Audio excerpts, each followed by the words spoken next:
면세점의 원래의 그런 그 사업의 지위, 그다음에 목적 이런 거에 좀 충실할 필요가 있다.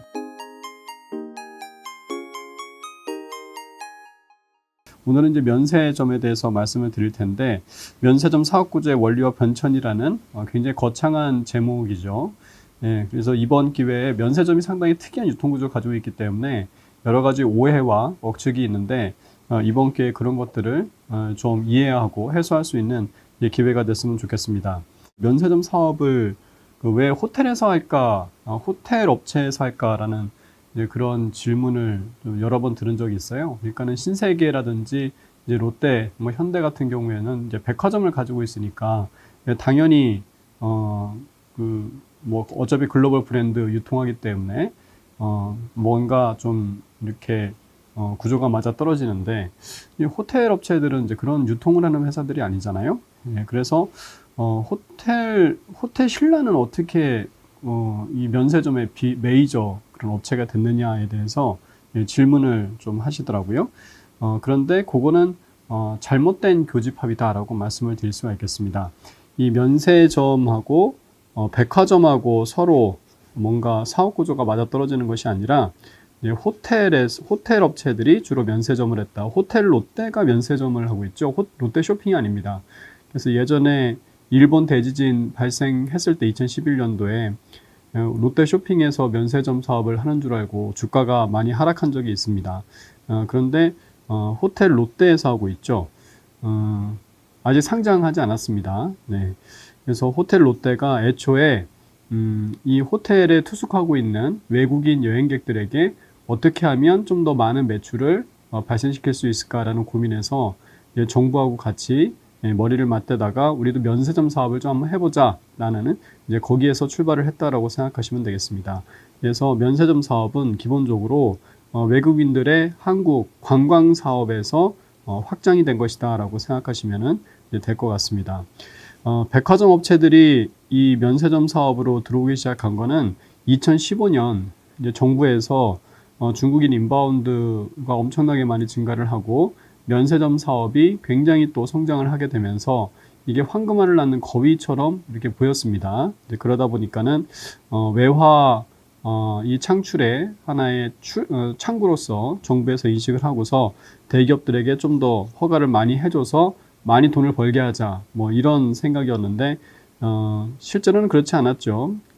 백화점 업체들이 대거 진입을 했습니다만은 대부분 업체들이 높은 진입 장벽을 실감하고서 철수를 한 상태입니다.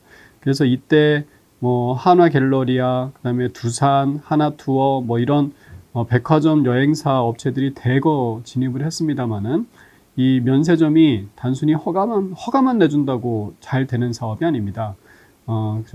글로벌 브랜드에 대한 소싱 능력, 네트워크 이런 것들이 굉장히 중요한 사업이죠. 그래서 백화점하고 비교해 봤을 때 이제 백화점 같은 경우에는 입지와 MD 능력이 상당히 중요합니다. 사람들이 많이 모이는 곳에 백화점을 세워야 되겠죠. 그리고 공간이 한정되어 있기 때문에 아무거나 다 팔 수가 없습니다. 그래서 소비 트렌드를 상당히 잘 따라가면서 어떤 상품을 적절한 가격에 적절한 양을 사와서 파느냐 이런 것들이 굉장히 중요하거든요. 그게 이제 MD 능력, 머천다이징 능력인데 이런 것들이 이제 백화점은 상당히 중요하죠. 하지만 면세점 같은 경우에는 입지 별로 그렇게 필요 없습니다. 물론 명동에 있으면 좋죠. 하지만 호텔 신라 같은 경우는 저 장충동 남산 기슭에 있는데도 불구하고 매출이 상당히 높잖아요. 거기에는 이제 관광버스들이 쭉 가죠. 그러니까 입지보다는 MD 능력도 그렇게까지 필요하지 않아요. 왜냐하면 면세점에서 소비자들이 원하는 거는 딱 정해져 있거든요. 글로벌 화장품과 글로벌 브랜드, 이 잡화, 뭐 가방 이런 것들, 패션 상품 이런 것들이거든요. 그래서 MD 능력이 그렇게 중요하지가 않습니다. 백화점하고 면세점은 글로벌 브랜드를 판매한다는 점에서는 유사하지만 사실 사업 구조의 특징은 굉장히 다르다라는 것을 반드시 알아두실 필요가 있다. 그래서 이 글로벌 브랜드를 얼마만큼 소싱해 오느냐가 가장 핵심적인 건데 이게 만만치가 않아요. 백화점 같은 경우에는 소비자가 원하면 당연히 판매를 하죠. 물량 구하는 게 그렇게 어렵지가 않습니다. 하지만 면세점 상품은 이 물량이 다 글로벌 브랜드들이 정해져 있어요. 왜냐하면 이게 너무 많이 시장이 풀리게 되면 면세점보다 훨씬 더 큰 시장이 일반 리테일 시장이잖아요. 일반 리테일 시장에 가격 교란이 발생할 수가 있고 자칫하면 자사의 글로벌 브랜드의 인지도가 훼손될 수가 있기 때문에 이 면세점 물량은 딱 정해져 있고 정말 믿을 만한 그런 그 유통업체한테만 물량을 공급합니다. 그래서 백화점은 수요가 주도하는 시장입니다만은 이 면세점 같은 경우에는 공급이 주도하는 시장이다라는 아주 근본적인 차이를 가지고 있기 때문에 백화점 사업을 잘한다고 해가지고서 면세점 사업을 잘하는 것은 절대로 아니다. 이 글로벌 브랜드와의 네트워크가 상당히 긴밀하게 연결되어 있어야 된다. 물론 백화점 사업을 잘 하고 있으면 루이비통, 에르메스, 샤넬을 판매하고 있기 때문에 플러스가 조금 될 수 있을 거예요. 근데 그 플러스 정도가 그렇게 크지가 않다. 그러니까는 면세점 사업부의 명함을 좀 한 장 더 받을 수 있는 이 정도라고 생각하시면 됩니다. 지금 현대백화점 같은 경우에 이런 빅3 글로벌 브랜드들 다 유통하고 있지만 아직까지 면세점에서는 이런 루이비통, 에르메스, 샤넬 아직도 판매하지 못하고 있습니다. 그만큼 이 글로벌 브랜드에 대한 진입 장벽이 면세점 사업에서는 상당히 높다라는 것을 상기할 필요가 있습니다. 면세점에서 입지가 좀 중요하다라고 하게 되면 이 중국 인바운드 관광객의 이제 트래픽 코스를 좀 보실 필요가 있습니다. 그래서 왜 강북이어야 되는가라는 건데 우리나라 인바운드 관광객의 이제 한 40%가 단체 관광객이고 60%가 개별 관광객이거든요. 그런데 이제 개별 관광객이건 단체 관광객이건 핵심 그 관광 코스는 다 강북에 있습니다. 강북에. 네, 그러면 특히 이제 이 패키지, 단체 패키지 상품 같은 경우에는 이 여행 상품 동선 안에 면세점이 들어가 있어야 소비자들도 좀 덜 번거롭겠죠. 그 여행사들이 상품을 짤 적에도 상당히 유연하게 짤 수가 있을 거예요. 그래서 4박 5일 여행한다라고 하게 되면은 중국 인바운드 관광객이 4박 5일 여행한다라고 하게 되면 한 3번 정도 이 면세점 쇼핑을 하게 되는데 그 3번 안에 들어가는 게 상당히 중요하죠. 그래서 강남보다는 강북이 더 유리하고요. 명동하고 동대문이 이제 필수 코스거든요. 그래서 이 안에 있는 것들이 상당히 중요하다라고 볼 수가 있습니다. 그래서 명동에 누가 있어요? 롯데 면세점이 있죠. 그 다음에 신세계 또 명동점이 있죠. 그래서 이 두 회사들 같은 경우에는 동선상 상당히 유리하고 그래서 면세점 입지는 강북에 들어가는 게 좋다. 그래서 이 신세계 강남점이 그리고 현대백화점 무역점이 만약에 글로벌 여행이 재개된다라고 하게 되면 입지상으로 좀 불리하다라고 볼 수가 있습니다. 그래서 이제 강남점이 철수를 한 것이 아닌가라는 생각도 좀 들고요. 현대백화점 같은 경우에는 그래서 이제 두산, 이 동대문에 있죠. 동대문에 있는 두산점을 또 인수를 했다. 이건 되게 잘한 것이라고 볼 수가 있는 것이죠. 그리고 이제 우리가 반드시 알아둬야 되는 게 이 중국 단체 관광의 여행 상품하고 비용 구조죠. 이게 되게 재밌습니다. 이제 중국 여행사가 평균적으로 한 50만 원 정도 합니다. 4박 5일에 50만 원 정도 하거든요. 그러면은 이제 이 여행사가 항공사한테 항공료를 갖다가 이제 지불하고 이 여행객들한테는 50만 원을 갖다가 받겠죠. 그런 다음에 항공료 지불하고 지상비 그러니까 한국에 있는 인바운드 여행사한테 한 10만 원 정도를 지불을 하게 됩니다. 이제 그렇게 하면서 알아서 뭐 숙박이나 식당, 전세버스, 입장료 같은 걸 갖다가 알아서 처리하라 뭐 이렇게 하는 거죠. 근데 10만 원 가지고 4박 5일 비용이 되겠어요? 절대로 안 되죠. 이제 그렇기 때문에 이 인바운드 여행사들은 이런 비용을 지불하고서도 돈이 남아있기 때문에 이런 쇼핑을 통해서 이 알선 수수료를 갖다가 받아가지고서는 이익을 챙긴다라고 보시면 될 것 같습니다. 그런데 이제 이게 수요가 엄청나게 중국의 인바운드 수요가 엄청나게 좋았을 때는 이 지상비를 받지 않고 오히려 역마진으로 리베이트를 갖다가 주고서 사람들을 갖다가 데려왔습니다. 그러면 중국 여행사 돈 많이 벌었겠죠, 그죠? 그런데 이 인바운드 여행사들은 여기서 받는 돈이 면세점이나 쇼핑센터에서 받는 돈이 또 엄청나게 증가를 했기 때문에 그래서 2014년, 15년, 16년에는 이런 인바운드 여행사가 초호황이었다라고 볼 수가 있습니다. 또 면세점에 신규 허가가 많이 나게 되면서 면세점 업체들 사이에서 경쟁이 엄청나게 심해졌거든요. 2015년에. 그래서 알선 수수료가 15%에서 35%, 40%까지도 심지어 올라가게 되면서 인바운드 행사가 상당히 돈을 많이 벌었죠. 그래서 이런 기본적인 구조를 가지고 있다는 것도 알아두시면 좋습니다. 면세점의 매출 구조를 보게 되면 화장품 매출 비중이 거의 70%까지 올라가 있는 상태예요. 지금은 이 코로나19 사태 때문에 굉장히 시장이 좀 왜곡되어 있는 상태잖아요. 그래서 지금은 뭐 거의 90% 이상, 95%가 다 화장품인데 이건 이제 비정상적인 것이니까 정상적인 수준으로 돌아간다고 하더라도 근데 70% 수준까지는 화장품이 많이 판매될 것이다 라고 볼 수가 있습니다. 그래서 국내는 물론 전 세계 화장품 시장에서 가장 직매입을 럭셔리 화장품 직매입을 많이 하는 회사가 한국의 호텔신라와 호텔 롯데다라고 보시면은 이제 될 것 같고요. 그리고 국내 화장품 시장에서 국내 화장품 시장에서 면세점이 차지하는 매출의 비중이 42%, 2021년에는 47%까지 올라가 있는 상태입니다.